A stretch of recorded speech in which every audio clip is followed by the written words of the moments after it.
weird brown liquid oozing out of it, and of course it was the battery. Now this one, the battery acid was quite extreme. Pretty hard to see because of the terrible light in here, but this CGA chip here, all of these severely corroded due to the battery acid. All these bits are pretty much destroyed. Luckily these bits here are all sort of battery circuit, and if we remove the battery with the CPS2 it doesn't really matter.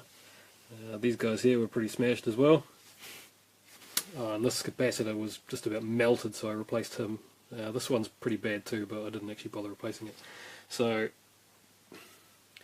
obviously because the battery was rolling around in it, the board had suicided, because Capcom have this great encryption scheme thing where if the battery is removed or dies for too long, it drops the encryption or decryption tables and you can't play the game anymore. So I've got a Phoenix ROM I wrote in there, which when I wrote it, kind of worked. It looked like it was doing the right thing, but all the graphics were completely messed up.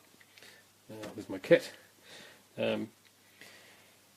So I took all these ROMs off and cleaned them to make sure that there wasn't any problem there. All the sound worked fine, so there didn't seem to be any problem with the sound circuitry due to the acid damage. But yeah, all these pins around here were basically, this whole quadrant of the board was just destroyed.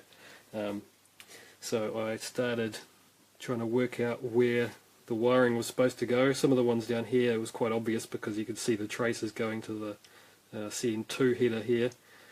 So I fixed them up because it was really obvious, and cat, out of the way. That didn't fix all the problems, so I had to start fiddling around with these guys here, the CGA and the CGD chips.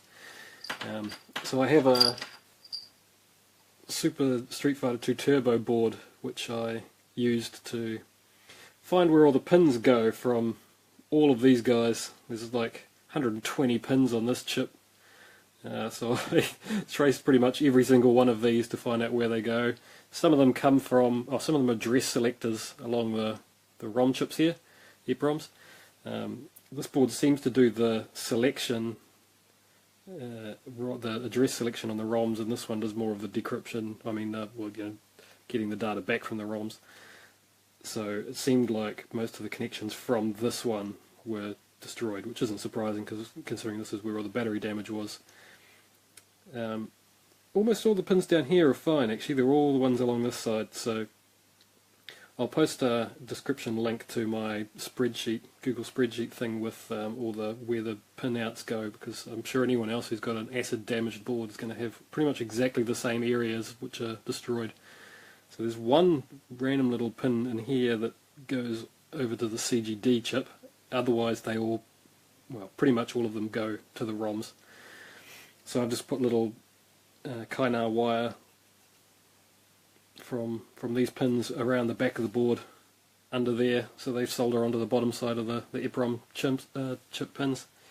And finally I managed to get it working, so let's turn it on.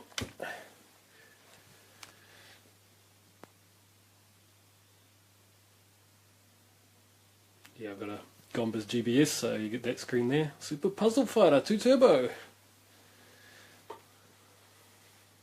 Perhaps not the most worthwhile board to spend hours and hours and hours trying to work out where all those pins went, but it's still pretty cool. And now it looks great. All this screen was just covered with garbled graphics before.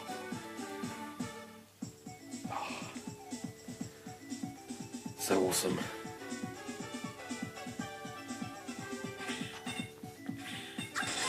This is a really fun game too. Some people don't really care for it, but those people are eggs. So yeah, I'll post up all the findings that I've had about the motherboard, because I like sharing. I like how it says Super Puzzle Fighter, Super Karate, Puzzle Dojo. But what do you expect from Dan? Okay. Thanks for watching, and don't forget to click the link below in order to find out more.